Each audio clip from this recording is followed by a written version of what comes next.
1 foot লম্বা মরিচ, দেখতে অনেকটা বরবটির মতো, আবার স্বাদে গন্ধে যেন ক্যাপসিকাম।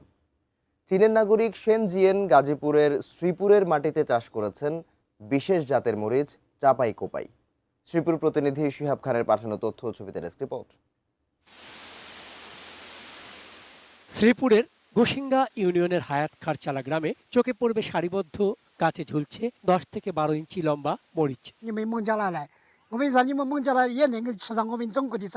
বিস্ময়কর এই মরিচ চাষ করেছেন চীনা নাগরিক সেন জিয়েন গাও। মূলত রাজধানীর চীনা রেস্টুরেন্টের চাহিদা মেটাতে এদেশের মাটিতে তিনি চাষ শুরু করেছেন এই বিশেষ জাতের চায়না মরিচ, যার নাম চাপাই কোপাই।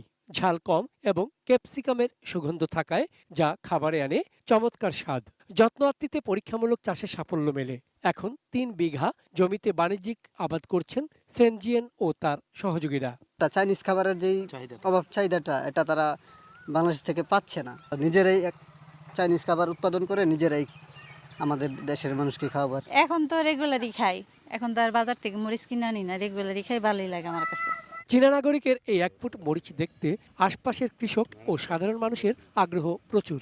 এই কাঁচামরিচ আসলে আমরা কখনো দেখি না, এটা আমরা প্রথম দেখছি এই এলাকায়। তারা এদেশে এসে চাষ করছে নতুন নতুন। এটার টেস্ট বলতে গেলে এটা সাধারণ মরিচের থেকে একটু ভিন্ন, ঝাল কম, খেতেও সুস্বাদু এবং সবচেয়ে ভালো হয় এটা দেখার জন্য একটা আলাদা মর্যাদা আছে এটার।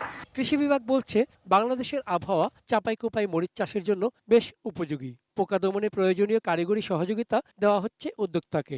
যেহেতু ফলন বেশি এবং বাজার মূল্য বেশি হওয়ার কারণে কৃষকরা লাভবান হবে, সেজন্য কৃষকদেরকে এই ভ্যারাইটি সম্প্রসারণেও আমরা কাজ করে যাচ্ছি। আগামীতে চাপাই কোপাই জাতের মরিচ শ্রীপুরের কৃষি অর্থনীতিতে নতুন মাত্রা যোগ করবে আশা উদ্যোক্তা এবং কৃষি দপ্তরের। চন্দন পাল, ডেস্ক রিপোর্ট, এটিএন নিউজ।